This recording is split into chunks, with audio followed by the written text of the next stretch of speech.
combat designer on God of War 3. It's a complex role. Basically has anything to do with characters in the game. Any character you see moving in the game, attacking, fighting, are generally implemented by the combat designer. And then of course Kratos. What his platforming elements are going to be, what his new combat moves are going to be, what weapons he's going to use, how he's going to use them, how he walks, everything. I'm here with Jason McDonald, who's a senior combat designer on God of War 3. And we're just talking about the new features that we have in the game and what we're trying to add to the God of War franchise. Well, we've got some of Kratos' items in.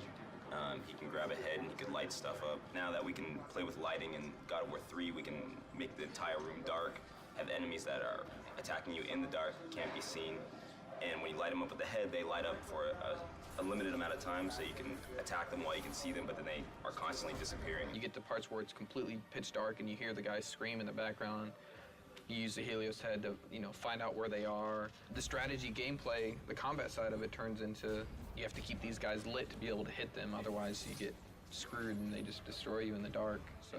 Definitely something we couldn't do before just because we didn't have dynamic lighting to the extent that we have it now. So. We got the combat grapple in. We tried the grapple stuff in God of War 2, but since we were limited on memory and animations and things like that, we just couldn't do it, and if we couldn't do it well, then we weren't going to do it at all, so we just didn't do it. But now we have more space, more memory. Kratos is a very strong character, so when he grapples an enemy, he kind of just charges right in and plows through everybody. So the grapple system is exactly like that. You can launch somebody in the air and you grapple them and you ply yourself right into the air, right into them. If there's a crowd of enemies, you'll ply yourself through all of them. Hey, I'm at Brian Yu's desk here. He's a senior combat designer on God of War 3. For this particular boss, which is a huge scorpion, you want to make sure the presence is there and the player will feel the power of the attack. Usually for attacks for boss character, you want them to be really recognizable so the player knows it's coming, because if the player cannot recognize the move and react in time, they get hit, because it's boss character, you will take a lot of damage. So it's not fun, if you don't see the attack coming, you're being hit. So that's something that we try to work really hard on. I'm here with Jason DeHarris, combat designer on God of War 3. And we're just looking over some of the writable stuff that's early in development. So how do you think it's going? It's all right in terms of Kratos.